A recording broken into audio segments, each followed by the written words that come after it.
Welcome back to It's All by Design. I'm Jason Morse, and we're back on the property today where we're building our dream home.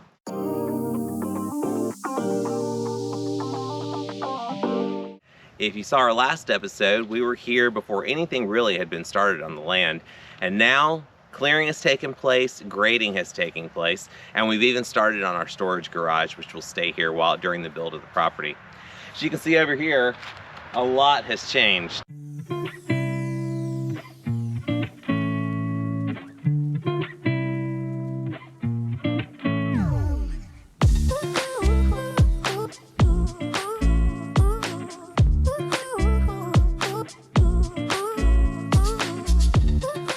It's really great to see this much progress and to really see things moving along. Of course, we know the process is going to be long and tedious, but we're excited to see it all come together. So you'll notice there's large piles of dirt and a lot of rocks going on around here, and that's going to be because we did the grading for the basement, which we're going to use a lot of that soil to move around and grade out the property to level it as much as possible around the house. And then of course those stones we're going to definitely use throughout the landscaping of the property as well.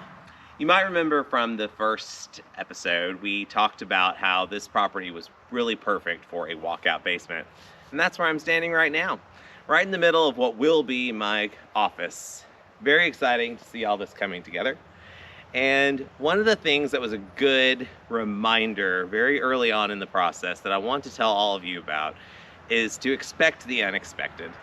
A lot of grading we knew was going to have to take place, and we were really lucky because we wanted to use large rocks for some of the landscaping on the front of the property. In the excavation process, we were able to really find a lot of those, and we have those ready to go when we start setting that up. But one thing that we didn't expect was a rock this big. This piece of stone right here was the cause of a lot of trouble. Definitely a challenge for our contractor. 2 pieces of machinery, hours of work, couldn't get this to move. It is about 3 feet deep and 10 by 10 in diameter.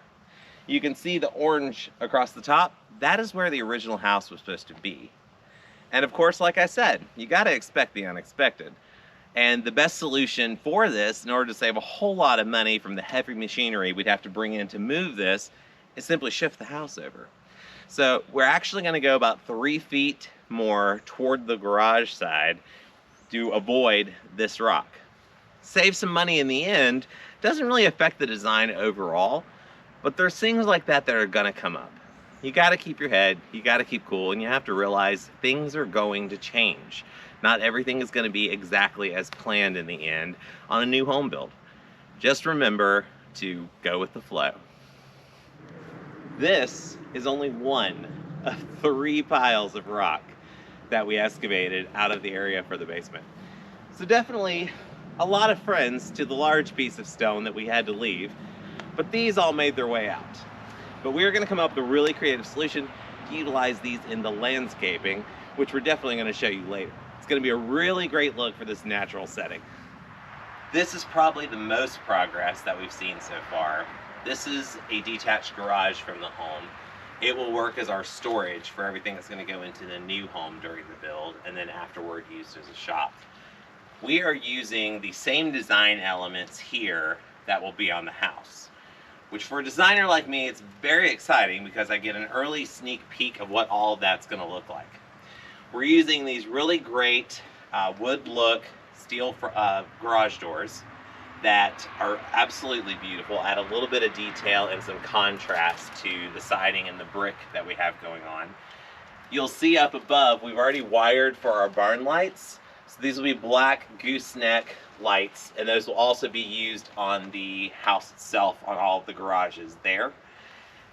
We are going to be adding a brick band across the bottom, which will be the same brick in the house, of course. We'll show you that in a second. And then we're going to be doing the siding on the front. Supply chain has been a real nightmare, and anybody who is approaching custom home building right now knows about this. This was originally intended to be a metal building. When we got the quote back for the metal, it actually worked out better to frame it and side it exactly like the house rather than use the metal. And that's why we've decided, okay, we're just going to put every design element of the house here, since it will be viewed very easily from the main house. and now it's really going to blend beautifully. Even with that, with just this garage, we ran across some issues in siding. The original siding we picked, because of course I couldn't be plain, I needed linen. Not white, not bone, not almond, linen. And the linen board and batten that we wanted for this garage was already out of stock, not coming in for several more months, which is fine for the house. But for the exterior of this, we only had enough to do the front really, and maybe a little bit extra. We had to sort of revamp the design for the back and the sides. We're going to incorporate the horizontal siding and then use the board and batten up in the peaks just to bring it all together.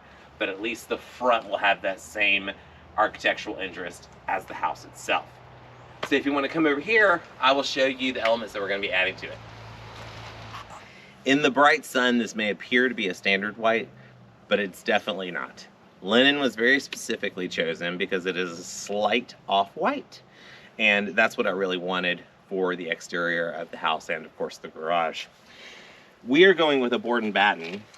Board and batten is going to give us a nice vertical line on the house. When you see the architecture, it's not a very tall house. It has some really beautiful roof lines, and we wanted something that would accentuate the height. So board and batten was a great way to go for that. We're also accenting with this beautiful brick. This is called Winter Haven by General Shale. And each brick is going to be a little bit different with a little bit of a chip-off look. So it gives you an antique feel, but still very light.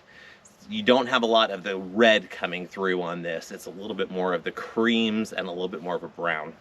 This brick is going to be used for the band on the garage. There's a very large extended band around the house itself. And this will also be used for both fireplaces and an interior porch wall where the grilling station is going to go. Can't wait to see these elements go into play in the next couple weeks as we see them go on the garage. Thanks again for visiting us out here as we build our dream home. Our next episode, I'm going to work with one of the most asked questions I get from people who are starting the home building process, and that's where do I begin with developing a plan? We're going to go into detail on how we started our plan and actually go through the house itself and the thought process behind every step of the way. We look forward to seeing you then. Thanks so much. We'll see you next time.